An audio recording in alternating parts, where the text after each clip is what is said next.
একটা নিজ জাতির ছেলে হয়েও সে কিন্তু বৈষ্ণব সমাজে সম্মান পেল। আর বৈষ্ণব সমাজে আমার ভগবান কৃষ্ণ তাকে সমস্ত বৈষ্ণবদের মধ্যে একজন প্রধান বৈষ্ণব বলে আখ্যা দিল। তাহলে মনে রাখতে হবে মা, নিজ কুলে জন্ম হোক আর উচ্চ কুলে জন্ম হোক, যে কুলেই তুমি জন্মাও না কেন কর্মটা তোমার ঠিক করতে হবে। এই যে ছেলেটা মুচি কুলে জন্ম নিল বাবা, আমরা সমাজে যাদেরকে বলি ছোট যা, তাদেরকে নিজ কুলে জন্ম হয় বলে তাদের কটু কথা শুনতে হয়। আর রোহিতাস তাদের বলে যাদেরকে সমাজে বাবা মুচি।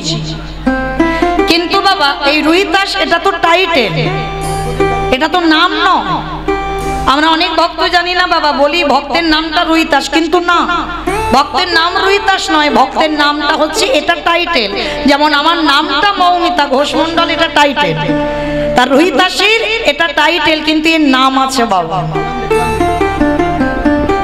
এর নামটা ছিল বাবা বাল্মীকি রোহিতাস, এর নামটা হচ্ছে বাল্মীকি আর টাইটেলটা হচ্ছে রোহিতাস। কিন্তু কেউ বাল্মীকি বলে না, সবাই বলে রোহিতাস। তো এই রোহিতাস কি এমন সৌভাগ্য অর্জন করেছিল যার জন্য বৈষ্ণব সমাজে তাকে একজন বৈষ্ণব করে আখ্যা দেওয়া হলো। আর মনে রাখতে হবে বাবা, বৈষ্ণব কোনো জাত নয়, বৈষ্ণব একটা ধর্ম। সেটা আপনি হতে পারেন, আমিও হতে পারি। তোমার আচরণ যদি ঠিক হয়, ত্রিনাদপি শনিচিন তরুরিব সহিষ্ণু না অমানিনা মানদেন কীর্তনীয় সদা হরি। আচরণের উপর নির্ভর হবে, সে তোমার কোথায় জন্ম নিয়েছে এটা দেখতে যাবে না ভগবান। বৈষ্ণব জাত নয়, বৈষ্ণব একটা ধর্ম। তো আজকের এই যে রোহিতাস কি এমন অর্জন করেছিল পূর্ণ, যার জন্য বাবা বৈষ্ণব হলো। আবার ভগবান বিচার করে শ্রেষ্ঠ বৈষ্ণব করেছে। আর কি এমন কুকর্ম করেছিল যার জন্য বাবা ছেলেটা মুচির ঘরে গেল। কি গো মাইরা, নিশ্চয়ই তো জন্মে কোনো কুকর্ম ছিল যার জন্য মুচির কুলে গেল, আর নিশ্চয়ই কোনো সৌভাগ্য ছিল যার জন্য বৈষ্ণব সমাজের শ্রেষ্ঠ বৈষ্ণব হলো। তাহলে চলেন আজকের আমরা সবটাই জানবো। আর জানতে গেলে রোহিতাসে আগের জন্মের কথা আমাদের শুনতে হবে। মানে অপরাধটা করে ফেলেছিল আগের জন্মে, আর আগের জন্মে কি অপরাধ করেছিল সেইটা আজকের আমরা জানবো। চলে এই যে আগের জন্মে রোহিতাস এমন দুর্ভাগ্য কপাল নিয়ে জন্মেছিল মা। জন্মের আগেই দৈব দুর্ঘটনায় বাবার মৃত্যু হয়ে গেল। আর যখনই বাবার মৃত্যু হয়ে গেল 10 মাস 10 দিন পর মার কোল আলো করে ছেলেটা ভূমিষ্ঠ হলো। কিন্তু ছেলেটাকে জন্ম দিতে গিয়ে মায়েরও মৃত্যু হয়ে গেল।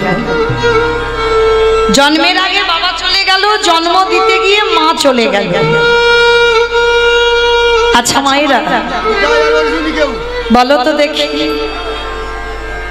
সন্তান জন্ম দিয়ে যদি বাবা চলে যায়, মা কিন্তু মানুষ করতে পারে, এটা বাস্তবে হয়। মা মানুষ করতে পারে, দেখবেন মা আগলে রেখে দেয়। কিন্তু সন্তান জন্ম দিয়ে যদি কারো মা চলে যায়, মানুষ হয়, মানুষ হবে না এটা আমার বলা ভুল হবে, মানুষ হবে। কিন্তু মা যেভাবে স্নেহ ভালোবাসা দিয়ে মানুষ করবে সেটা বাবা পারবে না। এটা বাবা কোনো অভিমানের কথা নয়। মা ভালোবাসে, বাবাও ভালোবাসে, কিন্তু দুটো তফাৎ। বাবার ভালোবাসা হলো ওই সহ্যের, আর আমার মাদের ভালোবাসা হলো মাধুর্য। আর যে সন্তানের বাবা মা দুজনেই চলে যায়, সমাজ তাকে কি বলে মা? অনাথ। আজকের এই ছোট্ট ছেলেটার কপালটা দেখো কিভাবে গড়ে এসেছে। জন্মের আগে বাবা চলে গেল, জন্ম দিতে গিয়ে মার মৃত্যু হলো। গ্রাম প্রতিবেশীরা সবাই এসে বলে উঠলো এই ছেলেটার লক্ষণ ভালো নয়। কারণ ওই ছেলেটা তো জন্মের আগে মাকে খেলো, জন্ম দিতে গিয়ে মার প্রাণটা নিল। তাহলে ওর লক্ষণ কোনোদিন ভালো হতে পারে না। ও যার বাড়িতে যাবে তার বাড়িতে আবার ধ্বংস করে দেবে। তাহলে সবাই বলা বলি করছে কি হবে। মায়ের দেহটা শ্মশান ঘাটে নিয়ে গেছে গ্রাম প্রতিবেশীরা। একদিনের বাচ্চা, ওই বাচ্চাটাকে কোলে করে শ্মশানে নিয়ে গেল। একটা বেদির উপরে মায়ের সব দেহ রইল, একটা বেদির উপরে ছেলেটাকে রেখে দিয়েছে। মায়ের চিতা সাজিয়ে চিতাটা দাউ দাউ করে জ্বালিয়ে দিল। আর যখন চিতাটা জ্বলে উঠেছে, সমস্ত গ্রাম প্রতিবেশীরা যারা দাহ করতে এসেছিল সবাই তো দাহ কাজ শেষ করলো। এবার এ বলছে বাচ্চাটাকে তুই নে, ও বলছে বাচ্চাটাকে তুই নে। কেউ ছুঁতেও চাইছে না। কেন? ওর নাকি লক্ষণ ভালো নয়। কিন্তু বাবা রাখে হরি মারে কে? আর মারে হরি রাখে কে?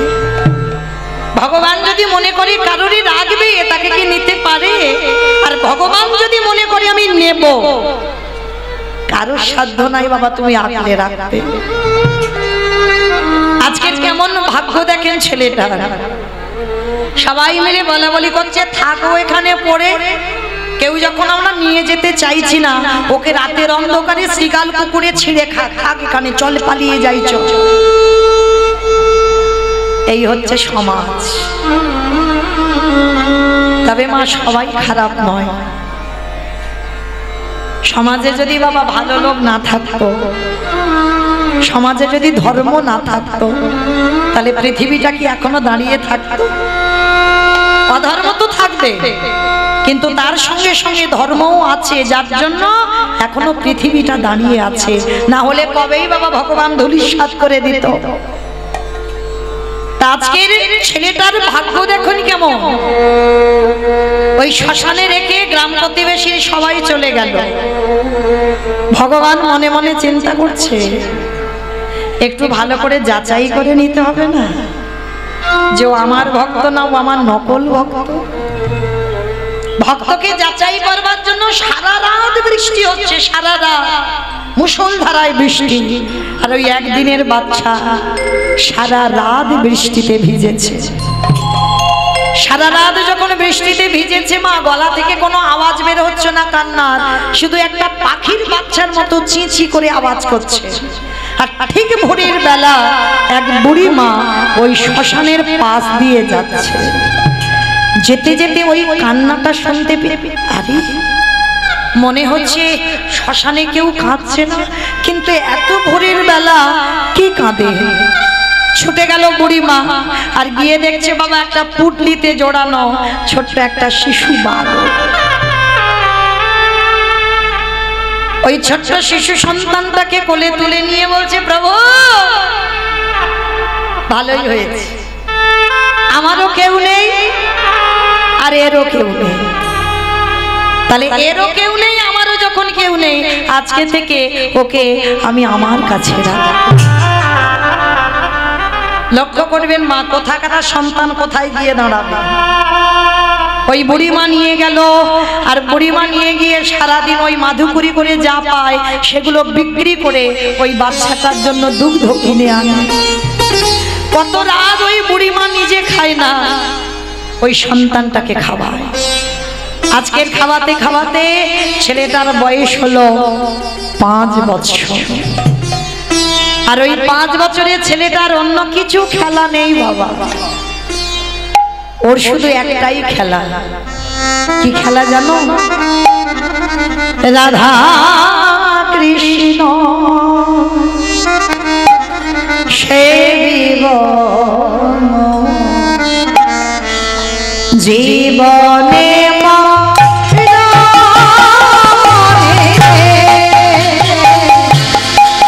রাধা কৃষ্ণ সেবিব জীবনে মনে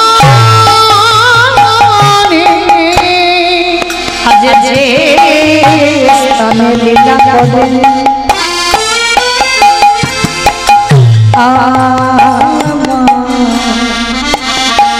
যুগল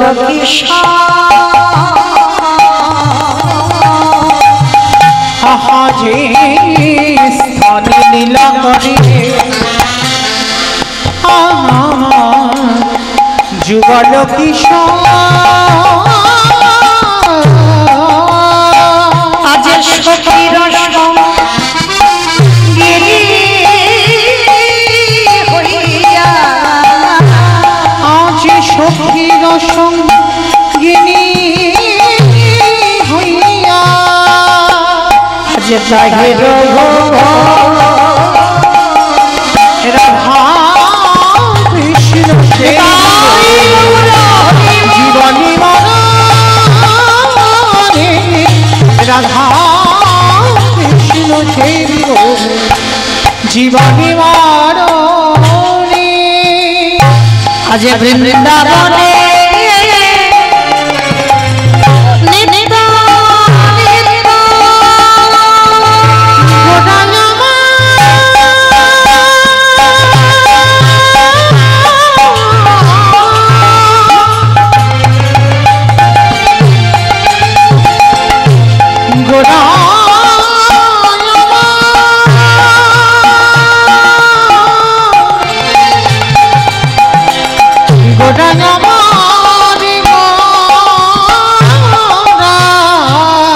আজ বৃন্দাবনে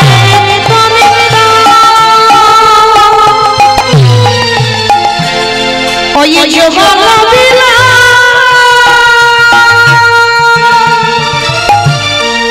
পারিল না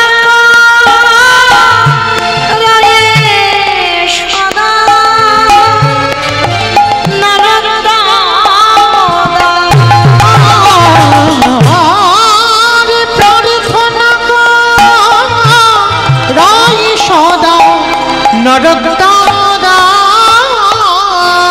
বলি ওই চরণ আমি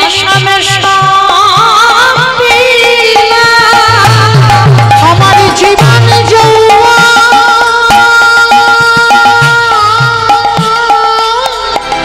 কুলশীলমান ওই চরণে সবে সবিরা বলি আমার বলতে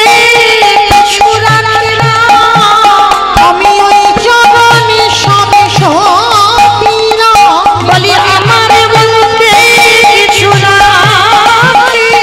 আমার দেহ মন প্রাণ জীবন যৌবন আমার চরণে সদা পবনময়া আমি যে ওই চরণের অভিলাষ তোমার ওই চরণে সবে সবিরা আমার বলতে রাখি নাই হে চরণে ছাড়া ওই চরণে আশ্রয় নাহি তুমি চরণে ছাড়া ওই চরণে আশ্রয় করুণা দয়াল ওই চরণে আশ্রয় নাহি ওই চরণে সবে সবিনা আরে ধরা করে সদা নারদামোদা প্রার্থনা করে সদা নারদামোদা এইবার যেই না ওই ছোট্ট ছেলেটার ভজন সাধন সবটাই ভগবানের চরণ। প্রথমে বাবাকে কেড়ে নিল, দ্বিতীয়বারে মাকে কেড়ে নিল, এইবার তৃতীয়বার যে বুড়িমা মানুষ করছে সেই বুড়িমাকে 3 দিনের জ্বরে ওই বুড়িমারও মৃত্যু হয়ে গেল। একাকী করে দিল ছেলেটাকে। যার বাড়িতে খিদের জন্য একটু যায় সে দূর দূর করে তাড়িয়ে দেয়, দূর হয়ে যায়। বাবা মাকে খেলিয়ে যে বুড়িমা মানুষ করছে তাকেও তুই খেলি, আবার আমাদের বাড়িতে এসেছিস খাবার জন্য, কেউ তোকে খেতে দেব না। সবাই দূর দূর করে তাড়িয়ে দিচ্ছে। একটা গাছের তলায় বসে বসে কাঁদে আর বলে, কৃষ্ণ আমি একবার যদি জানতাম তোকে ভালোবাসলে এত কষ্ট পেতে হয়, তোকে ভালোবাসলে এত জ্বালা যন্ত্রণা পেতে হয়, আমি এ জীবনে তোকে ভালোবাসতাম না। আমি তো বুঝতে পারিনি প্রভু যে তোমায় ভালোবাসলে এত জীবনে কষ্ট আসবে। 3 দিন হয়ে গেল ছেলেটা কিছু খাচ্ছে না, কেউ কিছু দিচ্ছে না। আর যখন 3 দিন কিছু খেতে পেল না, ওদিকে ভগবানেরও বড় খিদে, কষ্ট পাচ্ছে। কেন গো? এই কজন ভক্তের মধ্যে বাবা যারা দাঁড়িয়ে আছো, বসে আছো, আমি কীর্তনিয়া সম্প্রদায়, এই কজনের মধ্যে বাবা এমন এমন ভক্ত আছে যে সেবা দিলে তবে আমার ভগবানের সেবা হয়,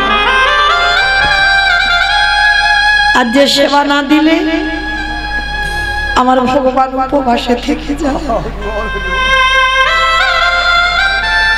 3 দিন ওই ছোট্ট ছেলেটা কিছু খাচ্ছে না, ভগবানকে কিছু দিচ্ছে না, আর ওদিকে আমার ভগবানেরও কিছু খাওয়া হচ্ছে না।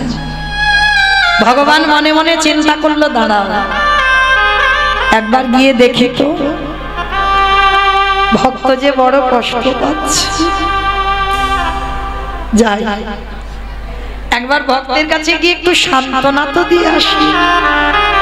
ভগবান একটা বৃদ্ধ বৈষ্ণবের রূপ ধারণ করেছে, কারণ মনে রাখতে হবে মা, আমরা সেই সৌভাগ্য অর্জন করিনি যে ভগবান সাক্ষাৎ এসে দেখা দেবে। ভগবান ছদ্মবেশে আসে, আর যে রূপে এসে দাঁড়াবে, যে রূপে তুমি দেখলে ঘৃণা বোধ করবে। ওই জন্য ভগবান বলছে আগে মানুষ হয়ে মানুষকে ভালোবাসতে শেখ। মানুষকে কোনোদিন ঘৃণা করতে নেই বাবা, মানুষের কর্মটাকে ঘৃণা করো। অনেক ঘৃণ্য কর্ম আছে, কর্মটাকে ঘৃণা করো, কিন্তু কোনো মানুষকে ঘৃণা করো না। তো আজকে ছোট্ট ছেলেটার গতি দেখো কেমন, বসে বসে গাছতলায় কাঁদছে, আর খিদের জ্বালায় সবার বাড়িতে গেছে বলে মেরে সবাই তাড়িয়ে দিয়েছে। অঙ্গ থেকে রক্ত ঝরে ঝরে পড়ছে, আর এদিকে ভগবান আমার একটা বৃদ্ধ বৈষ্ণবের রূপ ধরে গেছে। এই এই ছেলে, এদিকে আয়। কে গো তুমি? কোনদিন তো তোমায় আমি এখানে দেখিনি, কে তুমি? এইরকম বসে বসে গাছের তলায় কাঁদছিস কেন? আর কে তোকে এমন করে মেরেছে? তোর সর্বঙ্গ দিয়ে রক্ত ঝরে ঝরে পড়ছে, তাদেরকে হৃদয়ে মায়া দয়া নেই, তোকে এত মারা মেরেছে। তা যাক, ভগবান বৈষ্ণব সেজে বলছে, এই ছেলে আমায় দুটো খেতে দিবি বাবা? 3 দিন হয়ে গেল ঘুরে বেড়াচ্ছি, কেউ আমায় খেতে দেয়নি, আমায় একটু খেতে দিবি? আয় রে, যার আছে ভগবান তার কাছে যায় না, আর যার কিছু নেই ভগবান তার কাছে গিয়ে হাত পেতে ধরা। কারণ বাবা যার আছে তো সে দেয় না, ভগবান যাবে কি করে? আর যার কিছু নেই সে দেওয়ার জন্য কাঁদে। আজকের এসে দাঁড়িয়েছে ভগবান অতিথি রূপে, দে না বাবা কিছু খেতে। হ্যাঁ গো, তুমি আমার কাছে চাইছো? তুমি জানো তোমাকে দেওয়ার মতো আমার কাছে কি আছে? আমার জন্মের আগে আমার বাবাকে খেয়েছি, জন্ম দিতে গিয়ে আমার মাকেও আমি খেয়ে নিলাম, যে বুড়ি মা মানুষ করলো তাকেও খেয়ে নিলাম। আর যার বাড়িতে যাই সে দূর দূর করে তাড়িয়ে দেয়, বলে আমার লক্ষণ ভালো নয়। আর যার বাড়িতে যাব তার বাড়ি নাকি ধ্বংস হয়ে যাবে, ওই জন্য সবাই মিলে মেরে আমায় বাড়ি থেকে বের করে দিয়েছে। আমি তোমায় কি দেব বলো? আমার কাছে তো কিচ্ছু নেই। ভগবানের চোখে এলো জল। এরকম ভক্ত আছে।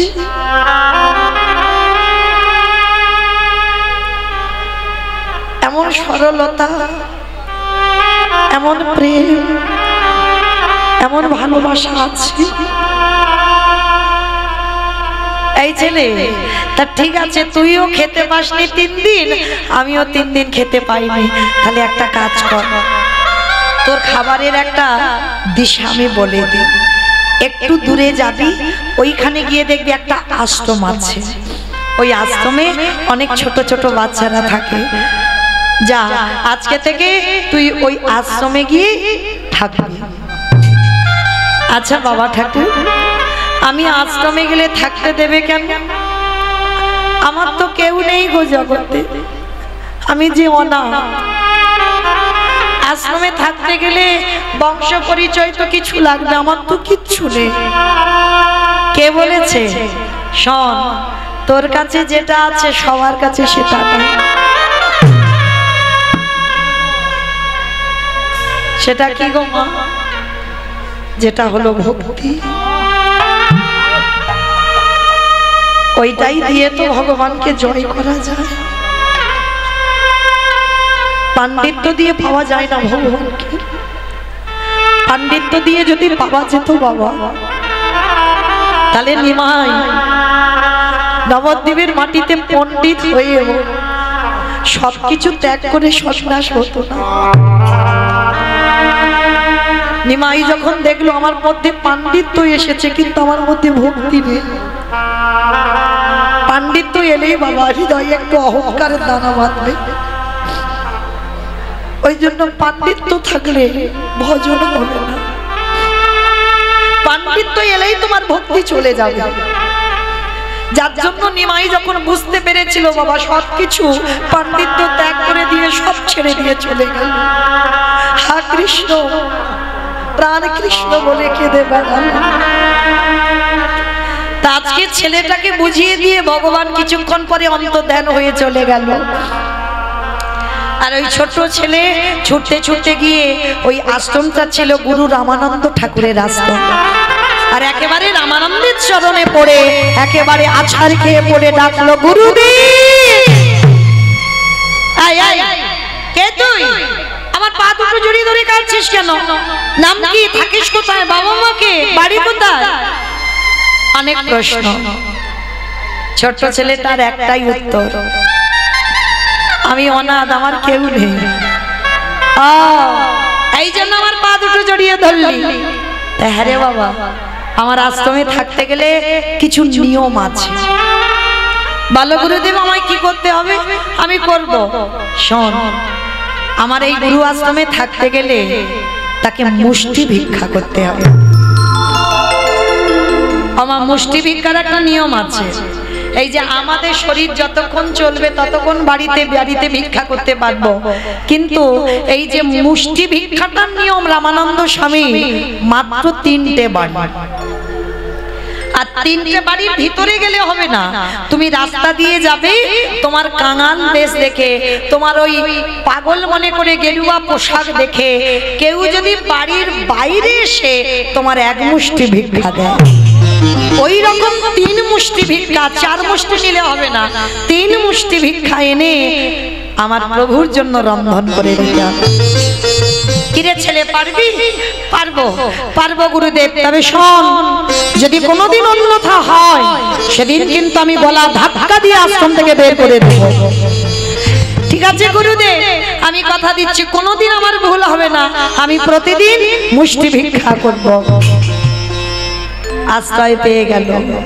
আর যেই না গুরুদেবের আশ্রয়ে পেয়ে গেল, ভগবান মনে মনে চিন্তা করলো, প্রথমে ওর বাবাকে কেড়ে নিলাম, দ্বিতীয়বারে ওর মারে কেড়ে নিলাম, তৃতীয়বারে যে বুড়িমা মানুষ করলো তাকেও কেড়ে নিলাম, এইবার চতুর্থবার দেখি এইবার কি করে। মনে রেখো বাবা, যারা কৃষ্ণ ভক্ত হবে তাদের কোনোদিন দুঃখে শেষ হবে না। একটার পর একটা বাবা লাগাতার লেগে থাকবে, দুঃখ কষ্ট ব্যথা বেদনা। তারা জীবনে খুব সুখী হবে না। কেন জানো? অতিরিক্ত সুখ যদি তোমার মধ্যে এসে যায়, তুমি কৃষ্ণ ভুলে যাবে। যত কষ্ট পাবে, যত ব্যথা বেদনা পাবে, তত কৃষ্ণ তোমার কাছে থাকবে। হরি বল, হরি হরি। তো আজকে ছেলেটাকে কিভাবে বাবা কষ্টি পাথরের মতো ঘষে নিচ্ছে দেখো। ছেলেটা প্রতিদিন মুষ্টি ভিক্ষা করে। আর জানো মা, ওই গ্রামে এক জমিদার মার বাড়ি, প্রতিদিন ওই ছেলেটাকে ডাকে। সে মায়ের কোনো সন্তান নেই, কিন্তু একদিনও ছেলেটা যায় না, কারণ আদেশ আছে তো গুরুদেবের, কারোর বাড়ি অযাচিত ভাবে কিছু নেওয়া যাবে না। কিন্তু ভগবান আজকের পরীক্ষার মুখে ফেলেছে। কিরকম? ভগবান ডাক দিল, পবন দে, বরুণ দে, ইন্দ্র দে, যাও তোমরা এমন করে ঝড় বৃষ্টি তুলবে, ওই ঝড় বৃষ্টিতে যেন আমার ভক্ত আর আশ্রম থেকে বেরোতে না পারে। তারপরে দেখো কি হয়। সঙ্গে সঙ্গে বাবা পরিষ্কার আকাশ মেঘাচ্ছন্ন, মুহুর মুহুর বজ্রপাত, ঝড় বৃষ্টি প্রবাহ। রামানন্দ স্বামী ডাকছে, এই খোকা, এখনো এখানে বসে আছিস? তুই মাধুকরিতে যাবি না? গুরুদেব, এত ঝড় বৃষ্টি, এই বড় বড় গাছ ভেঙে পড়ে যাচ্ছে, আর এই ঝড় বৃষ্টিতে কে আমায় দেখতে পাবে, কে আমায় মুষ্টি ভিক্ষা দেবে? গুরুদেব, আপদার্থ, আমি তোকে বারবার বলেছিলাম গুরু বাক্য লঙ্ঘন করা যাবে না, তোকে রোজ মুষ্টি ভিক্ষা করতে হবে। যাচ্ছি যাচ্ছি গুরুদেব, তুমি বকো না, আমি এক্ষুনি যাব। ওই ঝড় বৃষ্টি বাদল মাথায় নিয়ে ছেলেটা বেরিয়ে পড়ল। আর যখন প্রচুর ঝড় বৃষ্টি হয় মা, কেউ কি বাড়ি থেকে বেরো? সারা গ্রাম ঘুরছে, কেউ এক মুষ্টি ভিক্ষা দিচ্ছে না। ঝড় বৃষ্টিতে তো সবাই বাড়িতে আছে, কে দেবে? হঠাৎ বাবা ওই ছোট্ট ছেলেটার মনে পড়ে গেল, গুরুদেব তো ঘরে আশ্রমে আছে, গুরুদেব তো দেখতে পাচ্ছে না। আমি একটা কাজ করি, ওই গুরু, ওই যে জমিদার মা প্রতিদিন আমাকে ডাকে সন্তান স্নেহে, আজকের ওই জমিদার বাড়িতে যাব। আর জমিদার বাড়িতে গিয়ে কিছু জিনিস অযাচিত ভাবে আমি চেয়ে আনব। আর গুরুদেব তো জানে না, উনি কি আর দেখতে পাবে? আর আমি সেটা রন্ধন করি গুরুদেবকে দিয়ে দেব। এটাই ছিল বাবা সব থেকে বড় ভুল। এ ছেলে তো বুঝে উঠতে পারিনি রামানন্দ যোগী পুরুষ। আশ্রমে বসে থাকলে কি হবে বাবা? চোখ দুটো বন্ধ করলে ত্রিনয়নে বাবা সব কিছু দেখতে পেয়ে যায়। সেইটা ওই ছেলেটা বুঝতে পারলো না, অযাচিত ভাবে জমিদার মার কাছ থেকে অনেক চাল ডাল নিল। আর চাল ডালের পুটলিটা নিয়ে আশ্রমে ফিরে এসে রন্ধন করে যেমন গুরুদেবকে দেয় গুরুদেবকে দিয়েছে। আর গুরুদেব যেমন ভোগ লাগায় আজকে ঠিক সেইভাবে ভোগ লাগাচ্ছে। আসন পেতে দিয়েছে, ডালাটা নিবেদন করেছে, আর নিজেই দুয়ারে বসে ধ্যানাযোগে দেখতে পাচ্ছে যে ভগবান প্রতিনিয়ত আসনে বসে দেখতে পায় রামানন্দ নিজের চোখে, যে প্রভু আসনে বসে প্রসাদ পাচ্ছে। কিন্তু আজকে রামানন্দ স্বামী দেখছে ভগবান আসনে বসে প্রসাদ পাচ্ছে। এ কি হলো? তবে কি আমার এই প্রসাদের থালাতে কোনো ত্রুটি হলো? ফেলে দিয়েছে, ওটা বাদ দিয়ে নতুন করে আবার পারস সাজিয়েছে, সাজিয়ে আবার নিবেদন করেছে।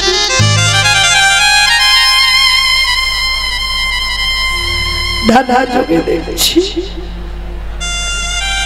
ভগবান আসলে বসছে। দৈব মানে করলো রামানন্দ, তুমি প্রতিদিন মুষ্টি ভিক্ষা দাও বলে আমি তোমার আশ্রমে প্রসাদ পাবো, কিন্তু আজকে তোমার শিষ্য ঘোর অন্যায় করে ফেলেছে। আজকে তোমার শিষ্য অযাচিত ভাবে লোকের বাড়ি থেকে হাত পেতে চেয়েছে, আর এই লোকের বাড়িতে হাত পেতে চেয়ে যে আমার সেবা দেয়, আমি সে প্রসাদ তো কোনোদিন গ্রহণ করি না। শোনো রামানন্দ, তুমি মুষ্টি ভিক্ষা দাও বলে আমি তোমার আশ্রমে প্রসাদ পাই। আর আজকে থেকে আমি তোমায় বলে রাখলাম, আজকের পর থেকে কোনোদিন তোমার এই আশ্রমে আমি প্রসাদ পাবো না, পাবো না, পাবো না। গুরুদেব রাগান্বিত হয়ে ছেলেটাকে ডাক দিয়েছে, এদিকে আয়, আগে শিগগিরই এদিকে আয়। সত্যি করে বল, তুই মুষ্টি ভিক্ষায় গিয়েছিলিস? বাবা, যারা দেখবেন ছোট বাচ্চা তারা মিথ্যা কথাটা আগে বলে না, সত্যিটা আগে বলে ফেলবে, তারপরে মিথ্যা বলবে। যেই না গুরুদেব চেপে ধরেছে, শিষ্য এসে বলছে, গুরুদেব, গুরুদেব জানো আজকের এই ঝড় বৃষ্টিতে আমি তো কোথাও যেতে পারিনি, কেউ তো আমায় দেখতে পাইনি। আর জানো গুরুদেব, আমি এক জমিদার বাড়িতে গিয়েছিলাম, আর সেই জমিদার মা আমাকে অনেক ভিক্ষা দিয়েছে। জানো গুরুদেব, আমাকে আর এক সপ্তাহ ভিক্ষায় যদি না যায়, আমাদের আশ্রমে কোনো অসুবিধা হবে না। অপদার্থ, তোর এত বড় স্পর্ধা, তুই গুরু বাক্য লঙ্ঘন করলি। আমি তোকে বলেছিলাম আমার আশ্রমে সেবা দিতে গেলে মুষ্টি ভিক্ষা লাগবে, তুই ভুলে গেলি আমি যোগী পুরুষ, আমি মুষ্টি ভিক্ষা দিয়ে সেবা দিই বলে প্রভু সেবা পাই। আজকে তোর মতো শিষ্যের জন্য আমার ভজন নষ্ট হয়ে গেল, তোর মতো শিষ্যের জন্য আমার প্রভু আর আশ্রমে প্রসাদ পাবে না। বেরিয়ে যা, এক্ষুনি আমার এই আশ্রম থেকে দূর হয়ে যাবে। চরণটা গুরুদেবের জড়িয়ে ধরেছে। গুরুদেব, গুরুদেব আমাকে মারো, আমাকে মারতে মারতে তুমি মেরে ফেলে দাও, কিন্তু তুমি চরণ ছাড়া করো না, পাটা ছেড়ে দে, পাটা ছেড়ে দে বলছি, পাটা ছেড়ে দে। মানল সজোরে একটা শিষ্যের পিঠে লাথি।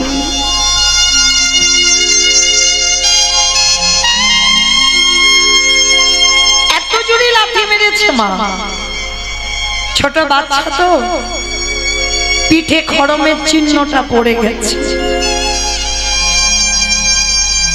কত জোরে লাথি মারলে তবে মা খড়মের চিহ্ন পড়ে বলো তো? তবু পা ছাড়ছে না। গুরুদেব, তুমি আমায় মারো, আমায় মারতে মারতে তুমি মেরে ফেলে দাও, এই আশ্রমে আমি প্রাণ হারাবো, কিন্তু তোমার চরণ ছাড়া করো না, কারণ আমি জানি গুরু চরণ বিনা ভজন হবে না। কিন্তু বাবা, কৃষ্ণ রুষ্ট হলে গুরু রাখিতে পারে, গুরু রুষ্ট হলে কৃষ্ণ রাখিতে না। যদি কোনো শিষ্যের উপরে গুরু রুষ্ট হয়ে যায়, তার ভজন সব শেষ। গুরুদেব লাথি মেরেছে, ওটা আশীর্বাদ ভেবে নিয়েছে, পা দুটো জড়িয়ে ধরেছে, আমাকে মেরো না, কিন্তু আমাকে তাড়িয়ে দিও না, যেটা বলবে আমি করব, কিন্তু তাড়িয়ে দিও না। গুরুদেব, তোমার চরণ বিনা আমার কেউ নেই। তবে রে, এত করে লাথি মারলাম তবু যাচ্ছিস না, তবু আমার পা দুটো জড়িয়ে ধরে আছিস। এমন শিষ্যের মুখ দেখাও মহাপাপ, তোর মতো শিষ্যের জন্য আমার ভজন নষ্ট হয়ে গেল। পা যখন এখনো ছাড়ছিস না, আমি এই মুহূর্তে তোকে অভিশাপ দিলাম, গুরু বাক্য অমান্য করার অপরাধে তোকে এর পরের জন্মে যেতে হবে একটা মুচির কুলে। যেই না বলেছে মুচির কোলে, শুধু মুচির কোলে যাবি না, এই মুহূর্তে আমি তোকে অভিশাপ দিলাম, তোর আজকে সারা দিনের মধ্যে তোর জন্ম হয়ে যাক শেষ। না না,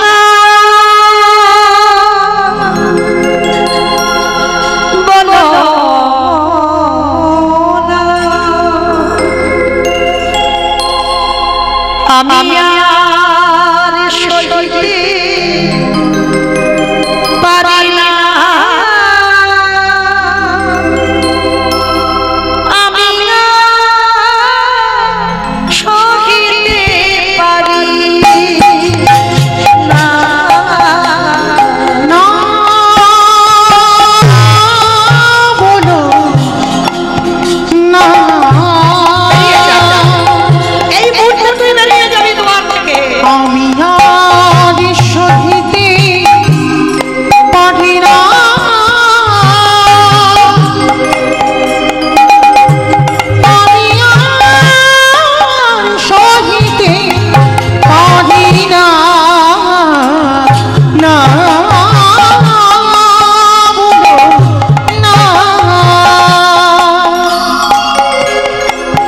চিরগান চিরধনে যে তুমি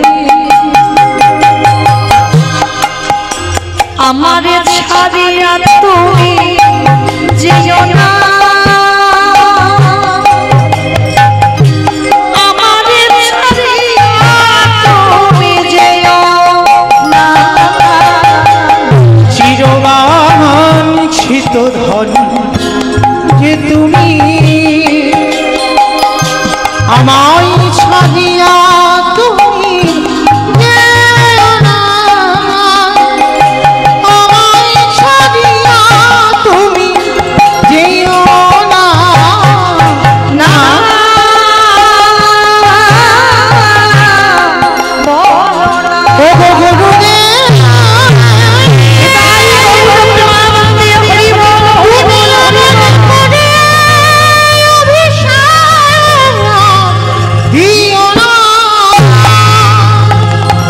আমি যে শহীদ পারিব না। কি অভিশাপ দিল শুধু লাথি মারলো না তোর জন্ম হবে মুচির কুলে আজকে 24 ঘন্টার মধ্যে তোর জীবন হবে শেষ এতক্ষণ যে ছেলেটা চরণ ধরে কাঁদছিল পাটা ছেড়ে দিয়েছে ঠিক করেছো গুরুদেব তুমি ঠিক করেছো আমার মতো পাপীর কোনো অধিকার নেই তোমার চরণ সেবা করার গুরুদেব এই যে তুমি আমায় অভিশাপ দিলে আমি মুচি খুলে যাব কিন্তু গুরুদেব তোমার চরণে আমার নিবেদন আমি রামে জানি না নারায়ণে জানি না আমি কৃষ্ণ জানি না আমি ওই মুচি খুলে গিয়ে যেন আমি গুরু চরণ ভুলে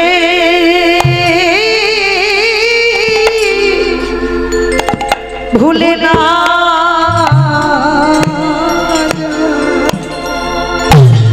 আমি যে চরণে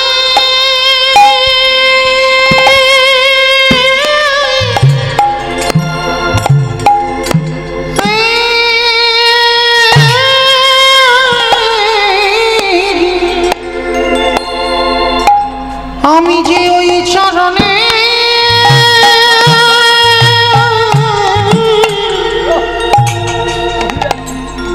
বড়ই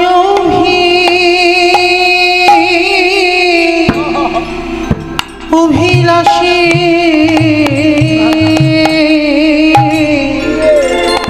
ও গো গুরুদেব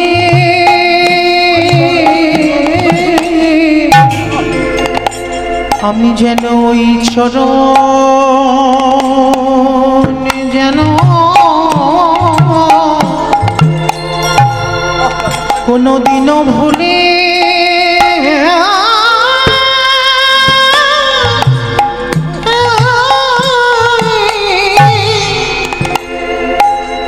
ভুলে না যা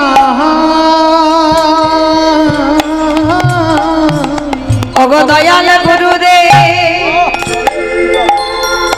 নদীর ঘাটে নৌকা যদি না বাঁধা থাকে যদি গুরু রূপে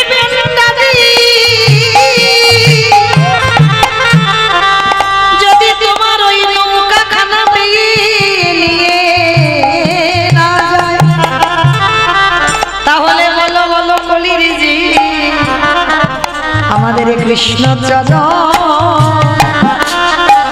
বাবা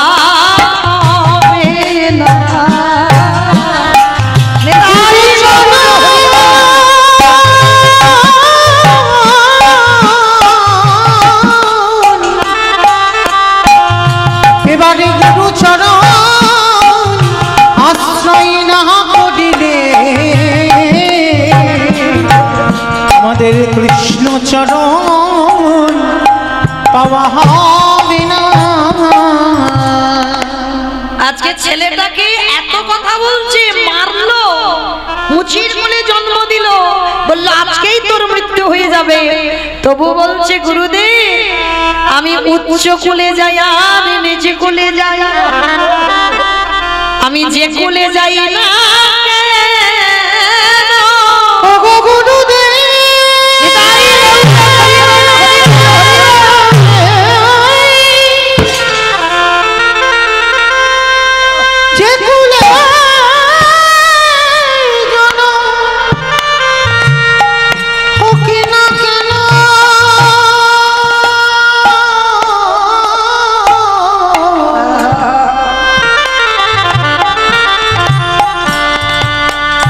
আমি যেন গুরু চরণ ভুলে না যাই। গুরুদেবের শিষ্যকে ধরে বলল খোকারে আমি বড়ই অপরাধ করে ফেললাম, আমি রাগে বসে ক্রোধে বসে তোরে অভিশাপ দিয়ে দিলাম, কিন্তু তোরে মতো শিষ্যই আমি দেখি নাই, এত মারলাম এত বকলাম এত অভিশাপ দিলাম, তবু তুই আমার চরণ ছাড়বি না। গুরুদেব আশীর্বাদ করো, আমি যেন মুচি কুলে গিয়ে সবাইকে ভুলে যাই, আমি যেন তোমার চরণ না ভুলি। আশীর্বাদ দিল, তথাস্তু তাই হবে বাবা। ছেলেটা গুরুকে প্রণাম করে স্নানে নেমেছে দুপুর বেলা। বাবা মৃত্যু যদি কপালে থেকে থাকে, তুমি ঘরের ভিতরে থাকলেও বাবা তোমার মৃত্যু হবে। তোমার কপালে যদি আজকের মৃত্যু লেখা থাকে, কোথা থেকে মৃত্যু হবে তুমি কল্পনা করতে পারবে না। যে ছেলে সাঁতার জানে বারাণসী নদীর জলে স্নান করতে নেমেছে, আর কখন পাপ পিছলে এমন করে পড়ে গেল ছেলেটা ওই বারাণসী নদীর জলেই ডুবে প্রাণ চলে গেল, গঙ্গার জলে প্রাণ চলে গেল। আর ওই ছেলেটার মৃত্যুর পর পরবর্তী দিনে আসছে ওরই কাছাকাছি কাশীধামে, বারাণসীর পাশেই কাশীধামে জন্ম নিল ভক্ত রহিলা। কাশীধামে জন্ম নিল ভক্ত রহিলা, কাশীধামে জন্ম নিল ভক্ত রহিলা। উলুধ্বনি হরিধ্বনি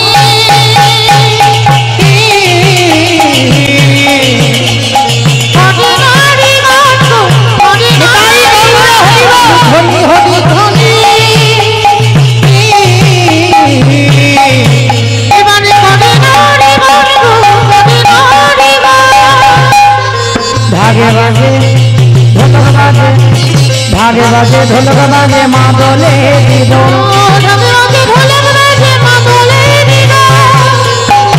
ভাগে বাজে ঢোলক বাজে মাদলে দিল, ভাগে বাজে ঢোলক বাজে মাদলে দিল।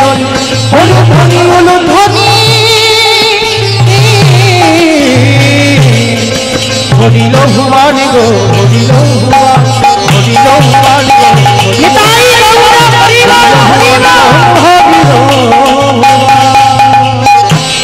জন্ম হলো জন্মে হলো আজ ভক্তের, জন্ম হলো ভক্তের আজি, জন্মে হলো ভক্তের আজি, জন্ম হলো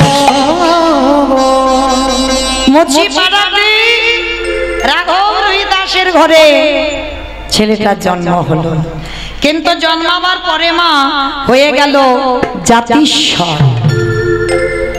আমা এখানে কারা কারা জাতিস্বর আছো একটু উলুধ্বনি দাও তো দেখি। প্রেম শেষ, বেশ বাবা বুঝতে পারছো, এরাই হলো জাতিস্বর। দেখে নাও কারা কারা উলু দিল, মানে এই হচ্ছে কীর্তন। বাবা ডুবে গেছে, বুঝতে পারছে না আমি কি বললাম। আমি বললাম যারা যারা জাতিস্বর তারা তারা উলু দাও। আমার জাতিস্বর মানে কি? আরে সেটা তো জানি না। উলু দিতে বলে চোখ দিয়ে দিয়েছি, কিন্তু আমি বললাম যারা জাতিস্বর জাতিস্বর তাদের বলে। আগের জন্মে সব কথা যাদের মনে আছে, জানি তুমি কার মেয়ে ছিলে, কার স্বামী ছিলে, এই যে সব কথাটা, আমার কটা সন্তান ছিল, আমার বাড়ি কোথায় ছিল, আমি কে, আমি কেমন ছিলাম, সবটাই মনে পড়ে যাবে, তাদেরকে বলা হয় জাতিস্বর। তার ছেলেটা জন্ম নিয়েছে মার কোলে, হয়েছে জাতিস্বর। শুধু 12 দিন হয়ে গেল মাতৃস্তন দুগ্ধ পান করছে না, বাবা শুধু কেঁদেই যাচ্ছে। ওঝা বৈদ্য কবিরাজ সব এলো, কিন্তু ছেলের কান্না থামে না। এবার গ্রামের লোকজনরা সবাই বলা বলি করছে, হ্যাঁ রে ছেলেটার কি হলো বলতো, এত ডাক্তার বৈদ্য কবিরাজ করছে কিছুতে ছেলের কান্না থামে না। তা গ্রামের লোকজনেরা মানে গ্রামের দিদিরা সব এসে বলছে, দিদি একটা কাজ করতে বলবো, করবি? তার রোহিতাসের মা বলছে, বলো দিদি কি করতে বলছো? যে যেটা বলছে তো আমি সেটাই করছি, কিন্তু ছেলে স্তনদুগ্ধ খাচ্ছে না, জলও মুখে দিচ্ছে না, 12 দিন হয়ে গেল ছেলে শুধু কেঁদেই যাচ্ছে। আমাইরা কাঁদছে কেন গো? সেই গুরু চরণের কথা মনে পড়ছে।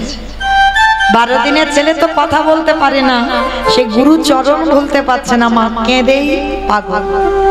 তা সবাই এসে দেখলো ছেলের কান্না থামছে না। তা গ্রামের দিদিরা এসে বলছে, শোন দিদি একটা কাজ কর, আমাদের একটু দূরে ওখানে বারাণসীতে গুরু রামানন্দ স্বামীর আশ্রম আছে, চল তো একবার তোর ছেলেটাকে নিয়ে যাই।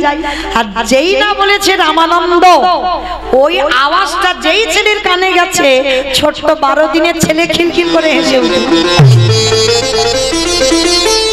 হ্যাঁ রে দিদি, যে ছেলে 12 দিন শুধু কেঁদে গেল, আর ওই নামটা যেই না তোরা বললি, ছেলে হাসছে কেন? বলে দিদি চল, মনে হচ্ছে ওইখানে গেলেই ছেলে ভালো হবে, চল একবার নিয়ে যাই। সবাই মিলে গ্রামের লোকজনেরা গিয়ে ওই ছেলেটাকে, ছোট্ট রোহিতাস খুব সুন্দর দেখতে, ছেলেটাকে নিয়ে লোহার চুম্বক যখন কাছে কাছে আসে বাবা, একটা টান দেয়। টান দেয় না? এমন টান দেবে না একেবারে দুটো আটকে যাবে, যাবে কি না? আচ্ছা বলো তো বাবা, এই যে একটা লোহার পেরেক নেবে আর একটা চুম্বক নেবে, যেই না কাছে কাছে আসবে টান দেবে, বলো তো কে কাকে টানছে? কে কাকে টানছে? পেরেক চুম্বকটাই টানছে নাকি চুম্বকটা পেরেকটাকে টানছে? ওই চুম্বকটাই তোমার পরমাত্মা রূপী ভগবান, আর আপনারা আমরা জীবাত্মা, আমরা সব পেরেক রূপী ভক্ত। ভগবান টান দেবে তখন একেবারে বাবা বিষয় বৈভব সব ভুলে আমার বলতে যা কিছু আছে একবার নিতাই গৌর প্রেমানন্দে বলে তখনই তোমার ওই পরমাত্মা রূপী চুম্বক টান দিয়ে তোমার কাছে আনবে। তা যেমন লোহা চুম্বক কাছে কাছে গেলে টান হয়, প্রকৃত গুরু আর প্রকৃত শিষ্য যদি হয়, গুরুদেব আশেপাশে কোথাও আসবে, শিষ্যের মন জানতে পারবে কোথাও এসেছে গুরুদেব, তবেই হবে তুমি শিষ্য।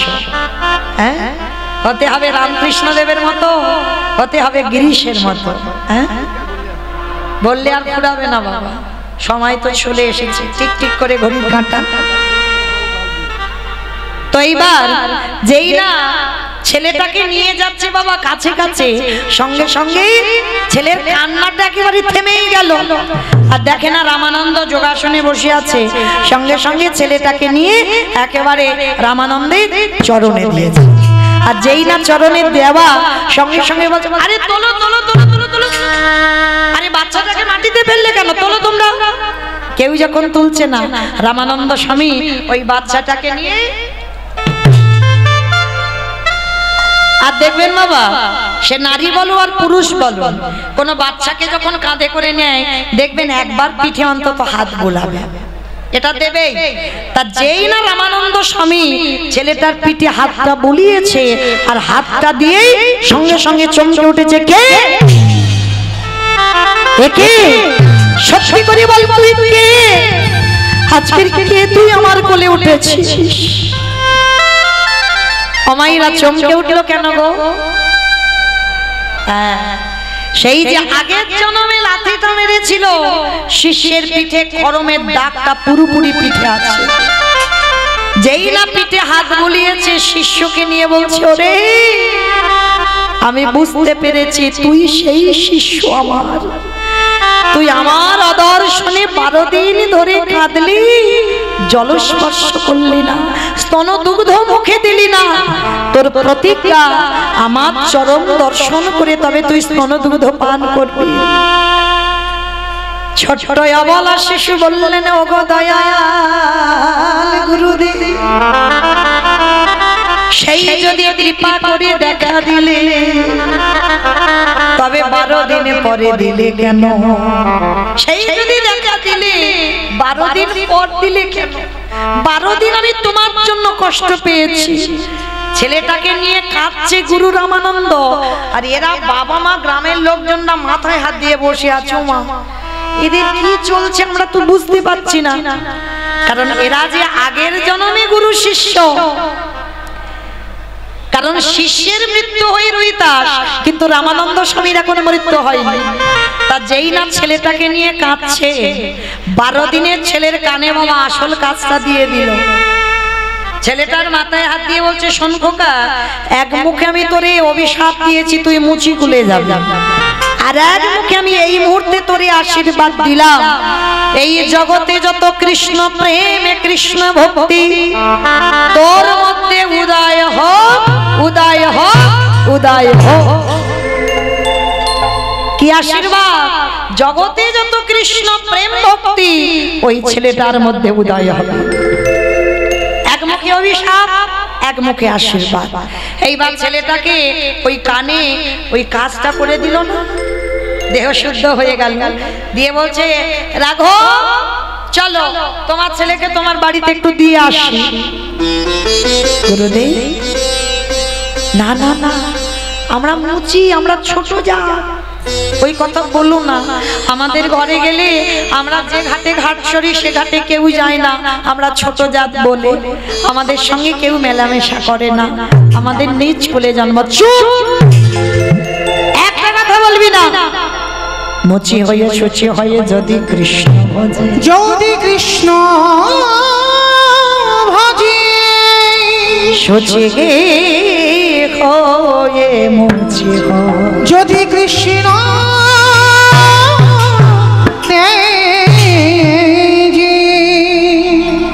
যদি ব্রাহ্মণ হয়ে বাবা চণ্ডালের আচরণ করে, আর চণ্ডাল হয়ে যদি ব্রাহ্মণের আচরণ করে, তাহলে কি কৃপা হয় না? হ্যাঁ, আমি চক্রবর্তী, আমি ভট্টাচার্য মুখার্জি বলেই যে আমি ব্রাহ্মণ হব না। ভাগবত আশ্রয় যারা করেছেন ব্রাহ্মণ সবাই হতে পারবে, যদি বেদ অধ্যয়ন করতে পারো, মন্ত্র পাঠ করতে পারো, যদি ব্রহ্মত্ব অর্জন করতে পারো, তাহলেই তুমি ব্রাহ্মণ। হ্যাঁ, আমি চক্রবর্তী মুখার্জি বলে যে ব্রাহ্মণ না। হরি বল। তো আজকে সেই ছেলেটাকে নিয়ে ওই বস্তি পাড়াতে, গুরুদেব বলছে চুপ করে একটা কথা বলবে না, আমার ভগবানের কাছে কোনোদিন জাত বিচার নয়, ওটা মানুষের কাছে হয়। চলো, তা 12 দিনের ছেলেটাকে কোলে করে নিয়ে আজকে রেখে এলো। হরি বল। এইবার ছেলেটাকে 12 দিনের ছেলেটাকে রেখে এলো ওই মুচি পাড়াতে, বস্তি পাড়াতে। আর রেখে এলো বটে, কিন্তু ওই যে আশীর্বাদ দিয়েছে কৃষ্ণ প্রেম ভক্তি লাভ হবে। দিন যায়, মাস যায়, বছরে যায়। কি বাবা, কেউ কি আমরা চিরস্থায়ী? কেউ কি চিরস্থায়ী থাকবো? যেতে তো হবে বাবা। আর একটা কথা মনে রেখো, কৃষ্ণ ভক্তরা কোনোদিন মৃত্যুকে ভয় পায় না। অন্যান্য জন শুধু সংসারী ভক্ত যারা যারা মায়া মোহে আবদ্ধ আছে তারা ভয় পায়, কিন্তু কৃষ্ণ ভক্ত যারা আমরা গুরুচরণ আশ্রয় করেছি এরা মৃত্যুকে ভয় পায় না। তাই গৌর হরি বল। কেন অমাইরা এই যে মৃত্যুটাকে ভয় পাই না আমরা কেন জানো? মৃত্যু সবার দরজায় রেডি হয়ে আছে, এই ঢুকবো বলে। কখন যে তুম করে ঢুকে যাবে তুমি বুঝতে পারবে না। আর একটা কথা ভেবে রেখো, কেন কৃষ্ণ ভক্তদের ভয় হয় না জানো? তারা তো জেনে গেছে আমিটার মৃত্যু হবে না। কি গো, এই মৌমিতাটা কি আমি? দূর, মৌমিতা আমি হব কেন? এই মৌমিতার নামটা প্রথমেই তো চলে যাবে। দেখো, আমি যদি মরে যাই, আমার আত্মীয় পরিজন এসে সকালবেলা এসে বলবে মরাটাকে বের কর। একবারও বলবে না বাবা মৌমিতার দেহটাকে বের কর, সবাই বলবে মরাটাকে বের কর। তাহলে প্রথমবারেই সবার আগে আমার নাম চলে গেল। তাহলে নামটা তো তুমি নও, তাহলে তুমি কই? যেমন সবাই বলি না, ছেলে আমার, মেয়ে আমার, জায়গা আমার, জমি আমার, সব আমার আমার আমার আমার। তাহলে সব যদি তোমার হয়, ভাই তুমি কার? তুমি কার? তাহলে তুমি যার, তোমার গোটা সম্পত্তির মালিক হলো তিনি। আর এই আমিটা হৃদয়ের ভিতরে আছে, এটা মরে না, এই দেহটা চলে যায়। যেমন বাবা জামা কাপড় পুরানো হয়ে গেলে বাতিল দিতে হবে, তো কি গো ছেঁড়া জামা কাপড় পরতে পারবো? বাতিল দিতে হবে।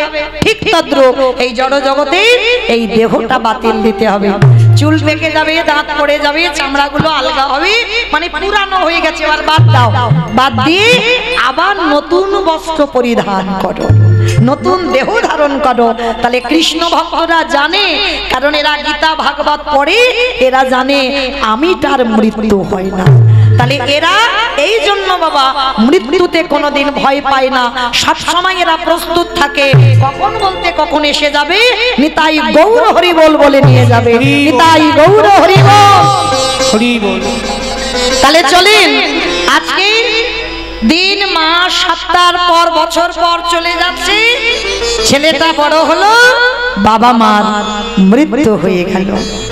আর দেখবেন বাবা মার মৃত্যুর পর ছেলে বাবা মা থাকলে কিন্তু আড্ডা দিয়ে বেড়ায়, ঘুরে বেড়ায়, কিন্তু বাবা মার মৃত্যুর পর কাঁধে একটা চাপ পড়ে। আর রোহিতাস বাবা মা দুজনেই গত হলো, এবার সংসার চালাবে কি করে? কি করেছে জানো? ছেলেটা একটা ব্যবসা শুরু করেছে। বাবা ঠাকুর, আপনারা আমরা ব্যবসা করি, কতটা লাভ করা যায়, ব্যবসা করি না কতটা লাভ পাওয়া যাবে, কিন্তু রোহিতাসের এই ব্যবসা নয়।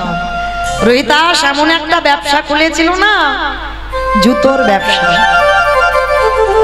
আর এই জুতোর ব্যবসায় প্রতিদিন নিজের হাতে দুজোড়া করে জুতো বানাতো, দুজোড়া মানে 4টে জুতো।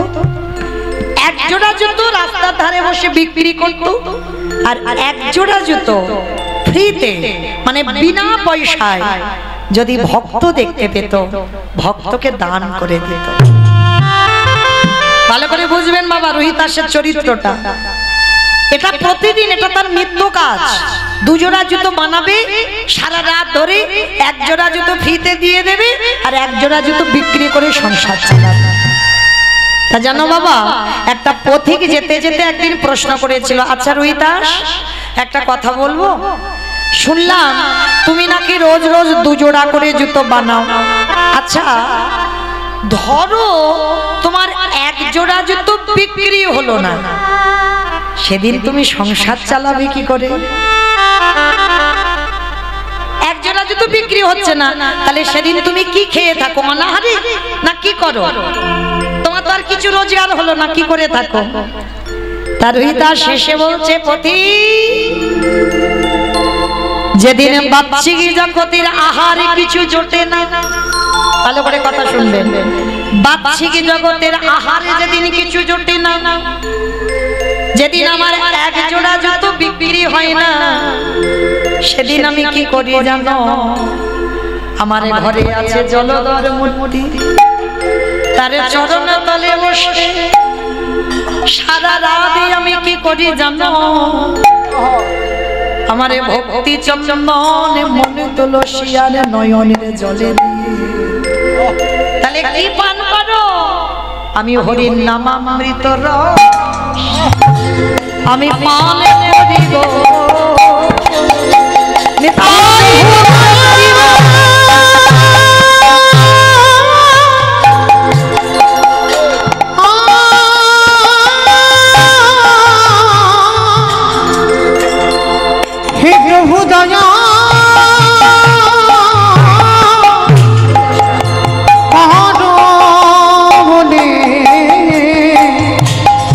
হরি নামামৃত রস পানি করিব। সেই রুইদাস হরির নামামৃত রস পান করে। আর এত বড় ভক্ত, ভগবান চিন্তায় পড়ে গেছে, ও তো মুচি, ওকে একটু জাতে তুলতে হবে, ওকে একটু সম্মান দিতে হবে। আর সম্মান দেবার জন্য যুধিষ্ঠির মহারাজকে ডেকে বলেছিল, যুধিষ্ঠির মহারাজ শোনো, পিতামহ ভীষ্মকে সরসজ্জায় দিয়েছ, অস্ত্রগুরু দ্রোণাচার্যকে বধ করেছ, কত ভাই বোনেদের হত্যা করেছ, গুরুজনদের মেরেছ, এতে পাপ হয়েছে। যুধিষ্ঠির বলছে তাহলে কি করতে হবে? বলে বৈষ্ণব সেবা দাও। বলে আমি একবার তো দিয়েছিলাম রাজস্বয় যজ্ঞ। বলে না, প্রকৃত বৈষ্ণব সেবা হয়নি। বলে কৃষ্ণ, তাহলে তোমার বিচারে প্রকৃত বৈষ্ণবটাকে? বলে আমার বিচারে প্রকৃত বৈষ্ণব একজন, তিনি হলেন কাশীধাম নিবাসী, যার নাম হলো রোহিদাস। তবে শোনো, অর্জুনকে নিমন্ত্রণে যেতে হবে। অর্জুন মাথায় হাত দিয়ে বসেছে, সর্বনাশ, আমি যাব মুচি পাড়াতে? করার কিছু নেই বাবা, কৃষ্ণ আজ্ঞা পালন করতে হবে। আর মনে মনে ভেবে যাচ্ছে, ও বেটা যাতে আসতে না পারে একটা কায়দা করে আসে। কৃষ্ণ চরণ ধোলাটা নিয়ে একেবারে মুচি পাড়াতে গেছে। আর মুচি পাড়াতে গিয়ে যেই না বাবা রোহিদাসের দরজার সামনে গিয়ে দাঁড়িয়েছে, রোহিদাস বলছে, পার্থ আমি যাব, কিন্তু কথা দিলাম আমি যে যাব, কিন্তু আমার বাড়িতে এসেছে একটু প্রসাদ পাও। বলে অসম্ভব, আমি একটা মুচির বাড়িতে প্রসাদ পাবো, এটা কোনোদিন হতে পারে না। বলে দেখো, তোমার কৃষ্ণ তো আমার মুচি কুলে জন্ম দিয়েছে, এর জন্য তো আমি দায়ী নয়। এইবার যেই না বাবা রোহিদাসের ঘরে গেল, গিয়ে বাবা তেলটা মাথায় দিয়েছে, বা স্নানটা করতে হবে। স্নান করবে কোথায়? কুয়োতে জল আছে, তাতে চামড়া ভিজানো আছে। রোহিদাস বলছে, চামড়াগুলোকে সরিয়ে তুমি স্নান করে নাও। হাই ভগবান, চামড়াগুলো সরিয়ে স্নান? যেই না সরিয়েছে বাবা, আর জলটা কাটিয়ে স্নান করতে যাবে, অর্জুনকে দেখে পতিত পাবনী গঙ্গা কুয়োর নিচে চলে গেছে। আর কুয়োর নিচে থেকে বলছে, অর্জুন তুই হলি মহাপাপী, কারণ সর্বক্ষণ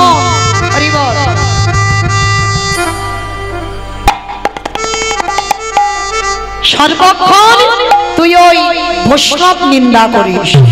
আর যখনই বৈষ্ণব নিন্দা করিস, তাহলে তুই হলি মহাপাপী। মা, আমি মহাপাপী, কিন্তু তুমি এই কুয়োর জলে কেন?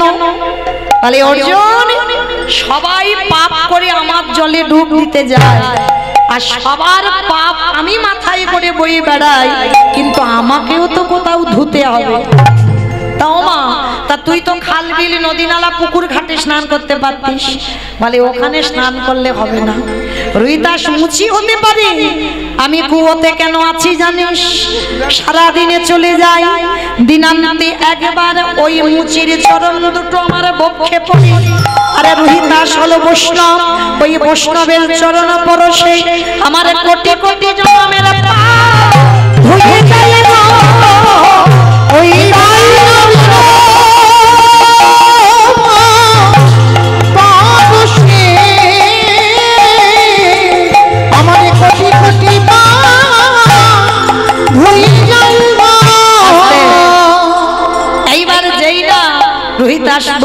অর্জুন বুঝতে পারলো। অর্জুন বুঝতে পেরে এসে বলছে, প্রভু আমি ভুল করেছি, আমি বুঝতে পারিনি রোহিদাস এত বড় ভক্ত। রোহিদাসের চরণে প্রণাম করলো, আর প্রণাম করে বলছে, রোহিদাস আমার বাড়ি যাবে তো? নিমন্ত্রণ করে এলো, কাশীধামের অন্যান্য বৈষ্ণবদের নিমন্ত্রণ করে এলো, সবাই নিমন্ত্রণে প্রসাদ পেতে গেল।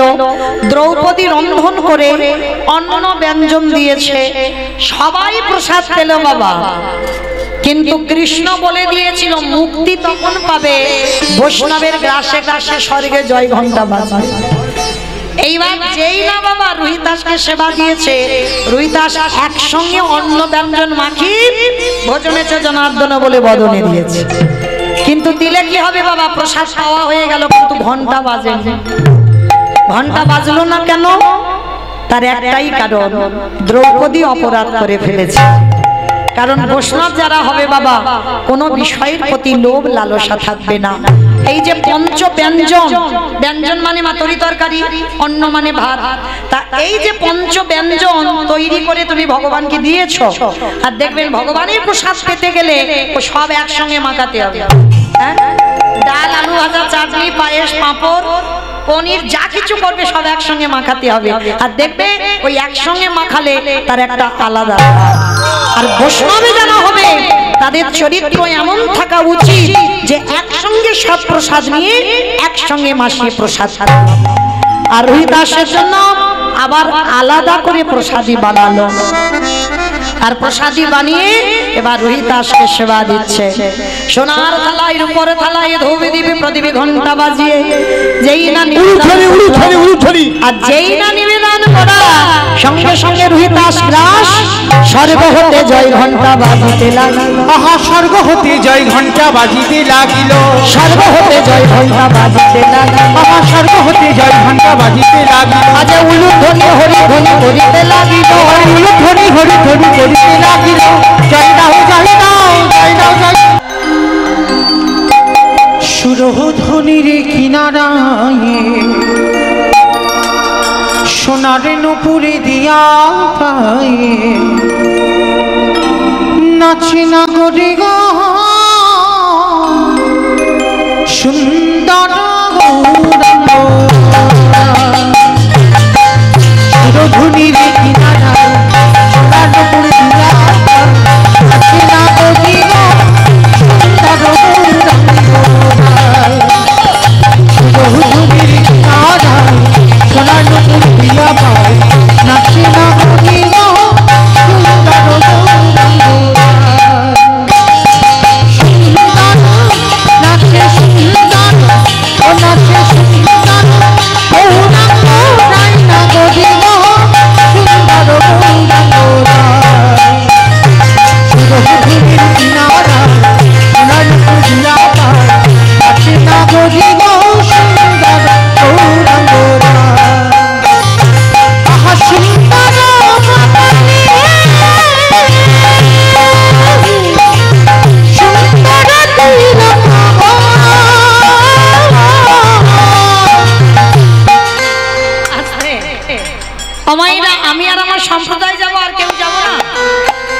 সবাই যাবো তো, যারা যারা যাবো আর একবার সবাই দেখি মা কান বলে বলছি মা কালী দিব্যি, আর বলবো না, এবারটা শেষ।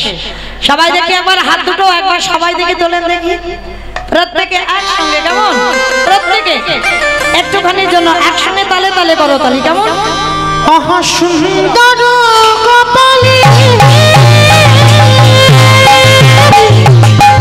সুন্দর তিলক,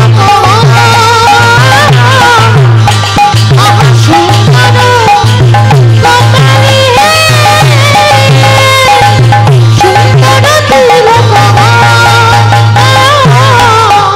আহা সুন্দর খান, আহা সুন্দর খান নববধূ নববধূ সুন্দর গৌরাঙ্গরা সুরধ্বনির কিনারায় সোনার নুপুর দিয়া পায় নাচে না গরে গো সুন্দর গৌরাঙ্গরায়। বলো রাধে রাধে রাধে রাধে জয় জয়, বলো রাধে রাধে রাধে রাধে জয় জয় রাধে রাধে রাধে রাধে। আমা কই পিছনে হাতগুলো সব ধসে পড়ে গেল কেন? তাহলে দেখি সবাই একবার একসঙ্গে রাধা রানীর নাম উচ্চারণ করবো, কেমন?